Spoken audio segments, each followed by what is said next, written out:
नमस्कार, तुम्हा सर्वांचे पुन्हा एकदा स्वागत आहे टीच विथ प्रतिभा या आपल्या यूट्यूब चॅनलमध्ये। तर बघा, बिग ब्रेकिंग, एखादी व्यक्ती किती बँक खाते ठेवू शकते, म्हणजे एखाद्या बँकमध्ये एक व्यक्ती किती खाते ठेवू शकते, RBIचा नवीन नियम लागू झालेला आहे। तर जाणून घ्या संपूर्ण माहिती या व्हिडिओमध्ये। तत्पूर्वी जर चॅनलवर नवीन असणार तर चॅनलला लाईक करा, शेअर करा, सबस्क्राईब करायला विसरू नका आणि बेल आयकन दाबा, जेणेकरून आपण जे नवीन अपडेट किंवा महत्त्वपूर्ण व्हिडिओ अपलोड करणार आहे त्याचं नोटिफिकेशन तुमच्यापर्यंत पोहोचणार आहे। चला तर बघूया RBIचा नवीन नियम काय आहे। तर बघा, जवळपास प्रत्येकाचे बँक खाते आहे। केंद्र राज्य सरकारच्या नवीन योजनांचा लाभ घेण्यासाठी अनेकदा लोक बँक खाते उघडतात। तर याच्यामध्ये बघा, ज्यामध्ये तुम्हाला खात्यातील किमान शिल्लक राखण्याची गरज नाही, जे शून्य शिल्लक खाते आहे, तुम्ही तुमच्या जोडीदारासोबत किंवा तुमच्या मूल किंवा पालकांसोबत जॉईंट खाते उघडू शकता, कारण यामध्ये तुम्हाला जमा केलेल्या रकमेवर व्याजही मिळते। ज्या लोकांकडे जास्त व्यवहार आहेत ते चालू खात्याचा पर्याय निवडतात, ज्यामध्ये बहुतांश व्यावसायिक लोकांचा सहभाग असतो।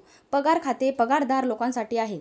लोकांकडे त्यांच्या गरजेनुसार बँक खाते उघडण्याचा पर्याय आहे, ज्यामध्ये चालू खाते, वेतन खाते, संयुक्त खाते आणि बचत खाते यांचा समावेश होतो। प्राथमिक बँक खात्याबद्दल बोलायचे तर ते बचत खाते आहे, जे बहुतेक लोक उघडतात। तर इथं बघा, RBIने नुकताच एक अलर्ट जारी केलेला आहे, ज्यामध्ये एखाद्या व्यक्तीच्या नावावर किती बँक खाते असू शकतात हे सांगितलेले आहे।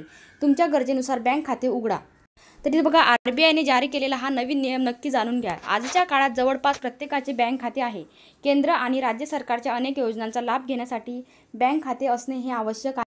तर बघा, RBIने कोण किती खाती उघडू शकतो हा नियम जारी केलेला आहे। भारतात एखादी व्यक्ती किती बँक खाते उघडू शकतो याची निश्चित संख्या नाही, यासाठी कोणतीही निश्चित मर्यादा नाही। कोणतीही व्यक्ती त्यांच्या इच्छेनुसार आणि गरजेनुसार कितीही बँक खाती उघडू शकतो। RBIने कोणतीही मर्यादा निश्चित केलेली नाही। तुम्ही जितकी जास्त बँक खाती उघडाल तितकी तुम्हाला त्या सर्वांचा मागोवा ठेवावा लागेल। तुम्ही कोणता पर्याय निवडाल यानुसार तुम्हाला सर्व खाती बँक खाते व्यवस्थापित करावी लागतील।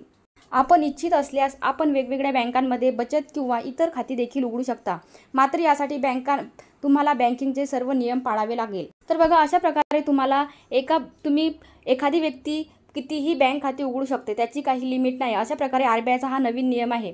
सर्वांनी याची माहिती जाणून घ्यावी।